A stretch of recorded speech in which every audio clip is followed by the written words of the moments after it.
সাধু সঙ্গ সর্ব সিদ্ধি হয়। সাধু সঙ্গ লবমাত্র, লব কতটুকু সময়? 1 সেকেন্ডে 11 ভাগ করে তার 1 ভাগ হচ্ছে লবমাত্র। এই লবমাত্র এতটুকু সময় সাধু সঙ্গ করলে ভগবত পাদপদ্ম লাভ করা যায়। এই জন্য ভাগবতে দিয়েছেন পিঙ্গলা নামে এক বেশ্যা ছিল। এক বেশ্যার নাম ছিল পিঙ্গলা। সাধুর মহিমা কথাটা, সাধুর মহিমার কথাটা, পিঙ্গলা নামে এক বেশ্যা ছিলেন।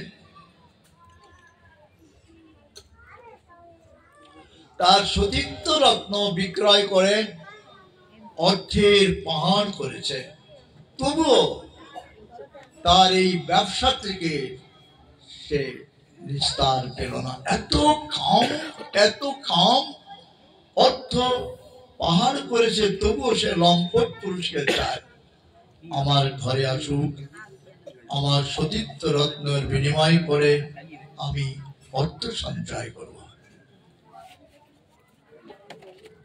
যে কথাটা আমরা বলছিলাম লবমাত্র সাধু সঙ্গ, 1 সেকেন্ডে 11 ভাগ করে তার 1 ভাগ হচ্ছে লব। এতটুকু সময় সাধু সঙ্গ।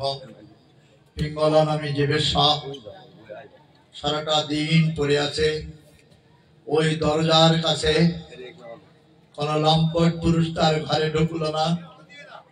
সন্ধ্যার একটু পরেই দরজা থেকে বাইরে এসে ভিতরে প্রবেশ করে, বিছানায় পড়ে ডুকরে ডুকরে কাঁদছে। একটা লম্পট পুরুষ আসলো না, আমার ব্যবসাটা আজকে আর হলো না। কিন্তু হঠাৎ করে বালিশে মাথা দিয়ে কাঁদছে, আজকে আমার ব্যবসাটা হলো না। কে ভাবছে এই কথাটা? আমার সত্যি নারী,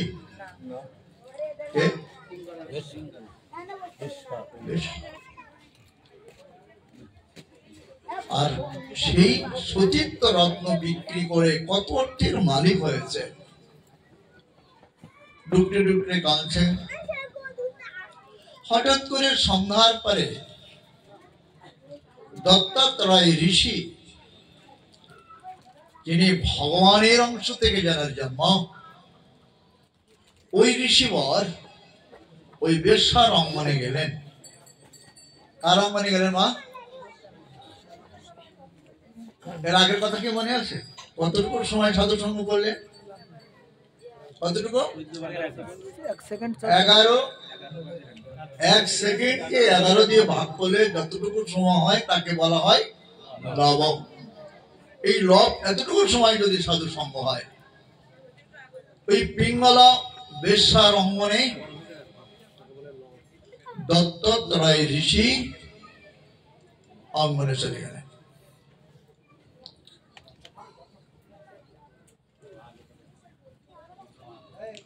আচ্ছা, লম্পট পুরুষ বেশ্যা বাড়ি যাও,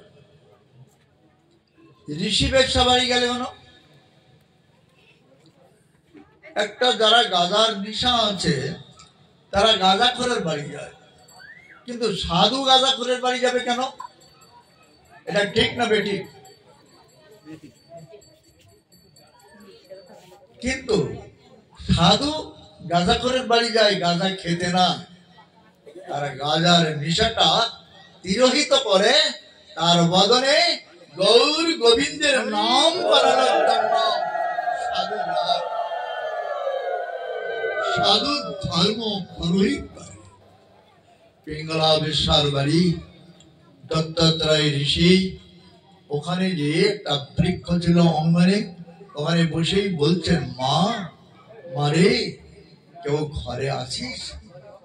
মানে ঘরে কেউ আসিস? বেশ্যা চিন্তা করলেন, যদি লম্পট পুরুষ হতো তাহলে তো আমাকে মা বলে ডাকতাম। আর ওই যে সাধু হৃদয়ে কৃষ্ণ প্রেম, কৃষ্ণ প্রেমের জোয়ার বইছে, আর সেই বদন থেকে উৎকিত হয়েছে মা বলে। ওই পিঙ্গলা বেশ্যার কর্ণ দিয়ে ঢুকেছে সাধুর সেই বাক্য, আর বাক্যই হচ্ছে ব্রহ্ম, আর বাক্যের সাথে সাধুর যে ভজন শক্তি ওই পিঙ্গলা বেশ্যার কর্ণ দিয়ে হৃদয়ে যেই প্রবেশ করেছেন, আর পিঙ্গলা বেশ্যা নবক্ষ দ্বার খুলে দিলেন, দেখে জটাজুটো ধারী এক সাধু।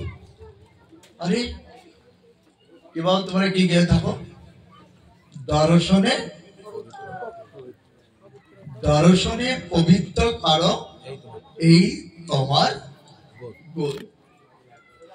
গঙ্গার পরশে হয় পশ্চাতে পাবন, আর দর্শনে পবিত্র করো এই তোমার গুণ। নবক্ষ দ্বার দিয়ে যখন দেখলেন, তখন দরজা খুলে দিলেন।